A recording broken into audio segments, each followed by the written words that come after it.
Em Mateus 24, versículo 14, Jesus é bem claro ao dizer que quando o evangelho do reino de Deus fosse pregado como testemunha para todas as nações, chegaria o fim.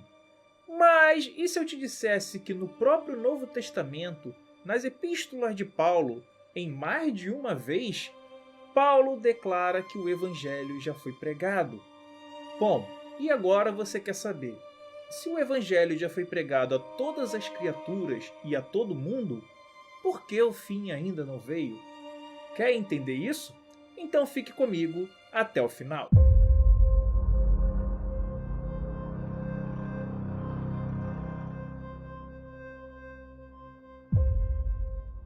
Antes de tudo, eu gostaria de me apresentar a você que não me conhece. Meu nome é Antônio Miranda e eu sou um especialista em teologia reversa. E sem mais delongas, eu peço que você abra sua Bíblia em Mateus 24, versículo 14, onde você vai encontrar o seguinte: E este evangelho do reino será pregado em todo o mundo, em testemunho a todas as nações, e então virá o fim.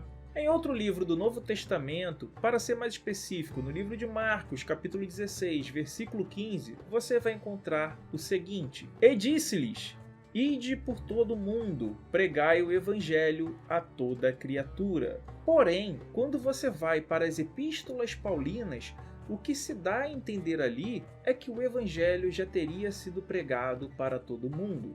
Duvida? Então acompanhe comigo Colossenses 1:23. Se na verdade permanecerdes fundados e firmes na fé, e não vos moverdes na esperança do evangelho que tendes ouvido, o qual foi pregado a toda criatura que há debaixo do céu, e do qual eu, Paulo, sou feito ministro. Vamos acompanhar esse versículo no grego para observarmos um detalhe.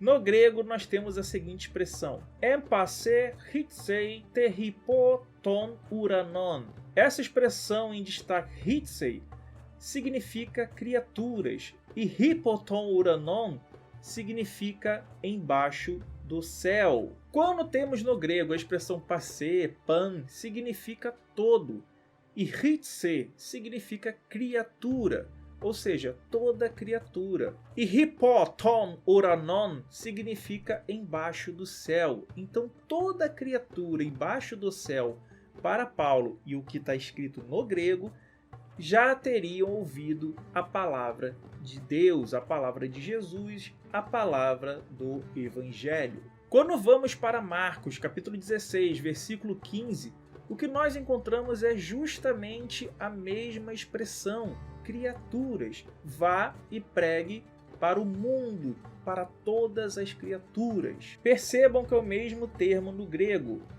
passe te hitsei. A primeira coisa que você tem que entender sobre o final do Evangelho de Marcos é que ele é um final editado. Sim, segundo os críticos textuais, esse final terminaria no versículo 8, galera. Sim, exatamente. No 8º versículo ele se finalizaria. Os outros versículos que vêm após isso são de finais diferentes. Só em Marcos, o que nós sabemos é que existem pelo menos 4 finais editados diferentes. Então, quando o autor desse final de Marcos resolveu colocar sobre a pregação a todas as criaturas do mundo, muito provavelmente essa já era uma mensagem bem tardia, muito provavelmente do 2º século.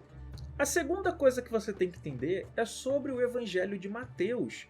Mateus está escrevendo sobre justamente o contexto da guerra judaico-romana que ocorreu no ano de 70 da Era Comum. Sim, ali no 1º século. Se você ler o início do capítulo, você já vai entender do que se trata. E quando Jesus ia saindo do templo, aproximaram-se dele os seus discípulos, para lhe mostrarem a estrutura do templo. Jesus, porém, lhes disse: Não vedes tudo isso? Em verdade vos digo que não ficará aqui pedra sobre pedra que não seja derrubada. Ou seja, o que o personagem está fazendo aqui nessa narrativa? Ele está fazendo uma previsão historicizada. Isso significa que o autor pegou esse personagem, o autor estando no futuro, pós-evento, ou seja, a queda, a destruição do templo já havia acontecido quando esse manuscrito foi redigido. E aí ele coloca na boca do personagem Jesus como se ele estivesse fazendo uma previsão. O tempo cronológico ali é um tempo diegético, ou seja, é o tempo da narrativa e não o tempo do autor, porque o autor está no futuro. A outra coisa que você tem que entender no versículo 24, para entender o 14 e os demais textos, é que mundo ali para eles não era o planeta Terra. Mundo para eles era justamente um território, uma nação. Mas se você quiser confirmar que o que eu estou dizendo é verdade e que todos esses eventos eram para acontecer dentro daquele contexto, daquela época, do cenário do primeiro século, sendo redigido pós-evento, ou seja, provavelmente no final do primeiro século e início do segundo século, você tem que ir para o mesmo capítulo de Mateus, só que no versículo 34, onde ele diz o seguinte: em verdade vos digo que não passará esta geração sem que todas estas coisas aconteçam. E quando observamos essa mesma frase no texto grego, observamos a expressão regeneia haute, que significa justamente esta geração.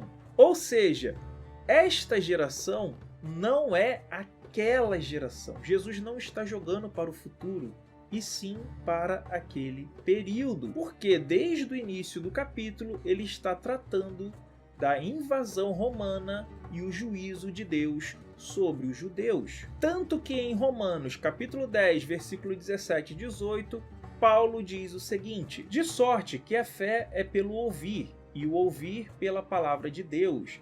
Mas digo, porventura não ouviram? Sim, por certo, pois toda a terra saiu a voz deles, e as suas palavras até aos confins do mundo. Ou seja, o texto de Romanos corrobora o texto de Colossenses, dizendo que toda a palavra já foi pregada. E Paulo, em Romanos capítulo 11, já traz o contexto da destruição do templo. Então tudo isso já teria acontecido segundo Paulo. Tanto isso é verdade que para os autores das epístolas paulinas, o arrebatamento era uma construção daquele período, era algo iminente. Acompanhe comigo 1 Tessalonicenses capítulo 4, do versículo 3 ao 17. Não quero, porém, irmãos, que sejais ignorantes acerca dos que já dormem, para que não vos entristeçais, como os demais que não têm esperança. Porque se crermos que Jesus morreu e ressuscitou, assim também aos que em Jesus dormem, Deus os tornará a trazer com ele. Dizemo-vos, pois, isto, pela palavra do Senhor, que nós, os que ficarmos vivos para a vinda do Senhor, não precederemos os que dormem, porque o mesmo Senhor descerá do céu com alarido, e com voz de arcanjo, e com a trombeta de Deus.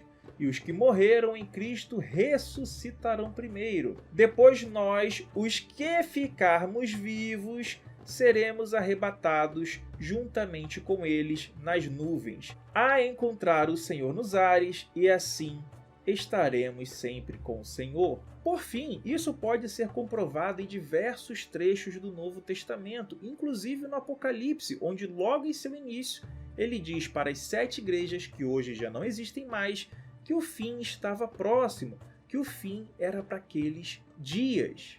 E aí nós temos um grave problema para todos aqueles que querem ler o Novo Testamento sem uma correta exegese, somente de forma a espiritualizar o texto.